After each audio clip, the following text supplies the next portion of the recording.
साथियों नमस्कार, मैं रामकृष्ण पांडे और आप देख रहे हैं आर इंडिया न्यूज। हम खड़े हैं कलीम रहमानी भाई और आपको बता दें कि ऐसा कोई फंक्शन इस क्षेत्र का नहीं है, चाहे वो कीर्तन का हो, चाहे वो भजन का हो या रामायण का हो।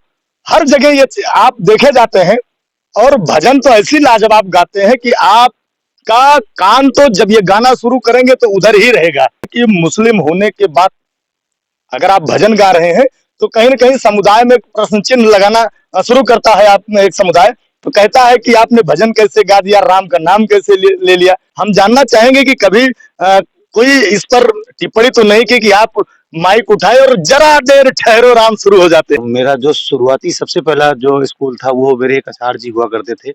बस्ती से चलकर आए थे ननसा में। उनके देख रेख में हम शुरू में अपने शुरुआती शिक्षा ये चालू किए थे। सरस्वती की बात तो नहीं कर रहे हैं? नहीं नहीं, सरस्वती शिशु मंदिर उसका नाम था। तो वो सरस्वती का जो हमारा एक कॉम्बिनेशन था हिंदी की पढ़ाई करके, और धीरे धीरे स्कूल से अपना काम चालू किया। लोगों का एक टिप्पणी में करना चाहूंगा जी जी बोलिए। कि आप सरस्वती शिशु मंदिर में पढ़े और उसकी शिक्षा इस क्षेत्र के लिए आज भी आदरणीय मानी जाती है। लोग मदरसों की तरफ ज्यादा जाते हैं और आप कहते हैं कि सरस्वती शिशु मंदिर की तरफ गए। ऐसा है कि जहाँ मतलब मैं रहता हूँ, मेरा जो निवास है वहाँ मैं बता दूं आपको, मेरा एक ऐसा अकेला घर है जहाँ मतलब अपने बिरादरी या अपने मुस्लिम धर्म का सिंगल मेरा घर है। मेरे बगल में पंडित जी हैं, पीछे यादव जी हैं, इधर साहू जी हैं, उधर एससी के लोग हैं। तो पूरे गांव में एक अकेला घर है मेरा जो मुसलमान का है, और लोगों का खूब प्यार मिलता है, खूब मिल के रहते हैं, सारा त्योहार मनाते हैं सबके घर पे। जैसे कोई भी कार्यक्रम हो, लोग हमसे कार्यक्रम भी करवाते हैं। तो बस यही प्यार है कि जो मैं लोगों के बीच गा रहा हूँ। अच्छा, मैं अपने दर्शकों को सीधा ले जाना चाहता हूँ कि जरा देर ठहरो राम, वो कम से कम उनके कान भी जहां भी सुने वो ठहर जाएं और आवाज उनके कानों में घुले। जी, जैसा कि जरा देर ठहरो राम लगभग जितने भी मंच में करता हूँ, प्रभु राम की नगरी से मैं बिलॉन्ग करता हूँ। सभी जानते हैं अयोध्या ऐसी नगरी है जो पूरे विश्व में प्रभु राम के नाम से जानी जाती है। तो मैं भी जहाँ जाता हूँ बिल्कुल उसी का अनुसरण करते हुए सबसे पहले प्रभु राम का गीत गाता हूँ, उसी से आगाज करता हूँ। सभी कार्यक्रम को सफल प्रभु राम बनाते हैं। और इसी के साथ आइए, जैसे आपने कहा कि वो भजन मैं जरूर सुनाऊंगा। और जैसे कि जब प्रभु राम का नाम लेता हूँ तो लोग कहते हैं कि एक मुसलमान है फिर भी भजन गाते हैं। वही तो हमने कहा, मैंने मुसलमान नहीं कहा, मैंने कहा मैं सुनिए, मैंने कहा कि एक रसखान। जी जी, क्योंकि एक रसखान उस टाइम भी थे कि जब जजिया कर लगा करता था। जी जी, लोग कहते थे कि जजिया कर जो इस धर्म को, हिंदू धर्म को बेहतर तरीके से पूजा पाठ और मानेगा उसे ये कर देना पड़ेगा। जी जी, एक उस लगान टाइम के होता था। रसखान थे। कहीं न कहीं दबाव है कि मुसलमान राम का नाम न ले और कहीं न कहीं उनकी पूजा पद्धति में न शामिल हो। तमाम आप टेलीविज़न पर डिबेट देखते हैं, तमाम सोशल मीडिया पर वायरल भी होता रहता है। ऐसे समय में भी आप रसखान, मैं रसखान ही कहूँगा, तो मैं चाहूँगा कि दर्शकों तक वो जरा देर ठहरो राम अवश्य जाए। आइए, ज़रूर सुनाऊँगा। जरा देर ठहरो राम, जरा देर ठहरो राम, तमन्ना यही है, अभी हमने जी भर के देखा नहीं है, अभी हमने जी भर के देखा नहीं है। इसके साथ मैं कुछ चौपाई भी गाता हूँ। मैं चाहता हूँ कि कुछ छूटे न, लोग जाने। ज़रूर, एक ज़रूर। दिमाग में जो फितूर लेके लोग टहलते हैं, उनके दिमाग से वो फितूर दूर हो थोड़ा सा। हंगामा है क्यों बरपा, हंगामा है क्यों बरपा, थोड़ी सी जो पीली है, हंगामा है क्यों बरपा, थोड़ी सी जो पीली है, डाका तो नहीं डाला, चोरी तो नहीं की है, हंगामा है क्यों बरपा, थोड़ी सी जो पीली है। क्या बात है।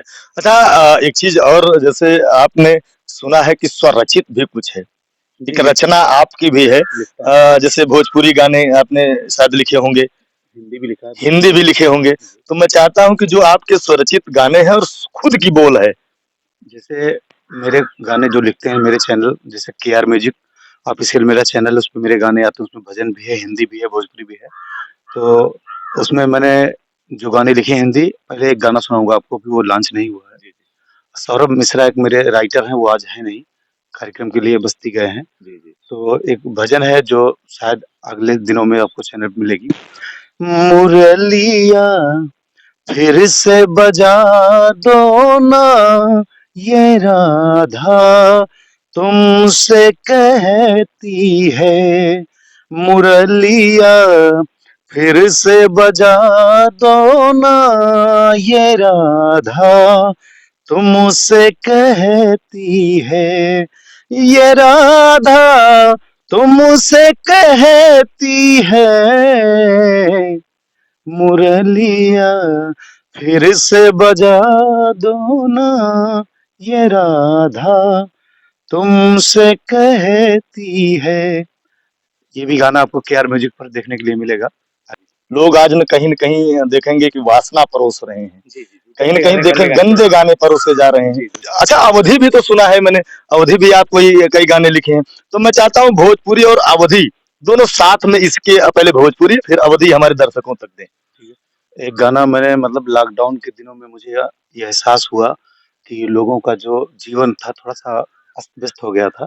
तो उसपे मेरे सौरभ मिश्रा जी और मैंने खुद लिखा है कि हर इंसान के पास पैसे नहीं हुआ करते थे, काम बंद था, बाहर नहीं निकल सकता था। तो उस दौरान एक गाना मेरा चैनल पे पड़ा है, लोगों का खूब प्यार मिला है। वो लिखा गया था कि एक इंसान परेशान हाल में था कि अपने बच्चों को मैं कैसे खिलाऊँ, कैसे जिलाऊँ? तो शुद्ध अवधी और देसी भोजपुरी मिक्सअप है। कितना कमाई हो कहवा से लाई, चार गो लइकन के कैसे जियाई। अरे कितना कमाई हो कहवा से लाई, चार गो लइकन के कैसे जियाई।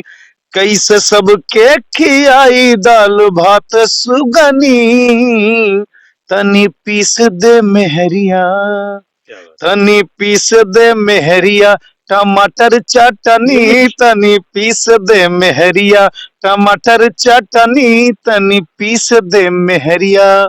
ये लॉकडाउन का दर्द है। जी, जी। बहुत कह सकते हैं कि उस समय लोग रोड पर कोई निकलते नमक नहीं थे। रोटी खाया है, कोई चटनी खाया है, टमाटर खाया है, उसको देखकर हमने लिखा अपने चैनल पे, ये गाना पड़ा भी है, लोगों का प्यार। कहीं एक मजबूत स्तंभ की तरह जी। कुछ लोग लगे हैं कि अवधि का भी विकास हो, क्योंकि जगह-जगह लोग कहते हैं कि भोजपुरी, भोजपुरी और लोग भोजपुरी को ही महत्व देने पे लगे हैं। तो अवधि को आप कहाँ ले जाना चाहते रही हैं? बात अवधि की, तो हम लोग अवध की नगरी से हैं। पंडित दिवाकर द्विवेदी जी को, जो कि हम लोगों के गुरु भी हैं, और वो लगातार लगभग 15-20 वर्षों से लगे हैं, और उनका उनका ये जो काम है, मुझे लग रहा है कि धीरे-धीरे अब एक ऐसा मुकाम आ रहा है, काफ़ी लोग अवधि को भी सुनने लगे हैं, प्यार देने लगे हैं, और आगे के दिनों में मैं चाहूँगा जैसे वहाँ की इंडस्ट्री है, अवध में भी लोग आगे बढ़ें और एक इंडस्ट्री यहाँ पे हो, जहाँ अवध की बातों को हम अपनी भाषा में अपने लोगों तक परोस सकें और लोग उसको अच्छे से समझ सकें। कि जैसे मोहम्मद रफ़ी साहब का कोई गाना बेहतर तरीके से आप गाते हो, कुमार सानू का भी गाते हैं। मैंने सुना है माइक पे लेके एक गाना था कि आईने के 100-100 टुकड़े करके हमने देखे। वो आपने गाना गाया था और मेरे स्कूल में। कदम ठिक गए थे। स्कूल में। मेरे कदम ठिठक गए थे। तो मैं वो गाना अपने दर्शकों को सुनाना चाहूँगा, क्योंकि मैं ठिठका तो मैं चाहता हूँ कि मेरे दर्शक भी ठिठक जाएँ। कुमार सानू को मैं अपना आदर्श मानता हूँ। जब लगभग 84 मेरी डेट ऑफ बर्थ है, और जब मैं लगभग थोड़ी-सी मुझे समझ आई तो मेरे कानों में सबसे पहले जो गाने पड़े वो कुमार सानू जी के हैं, लगभग 19 का। तो उसमें बहुत गाने हैं, लेकिन आपने जो चुना है, कोशिश करूँगा उसको ज़रूर थोड़ा सुनाऊँ।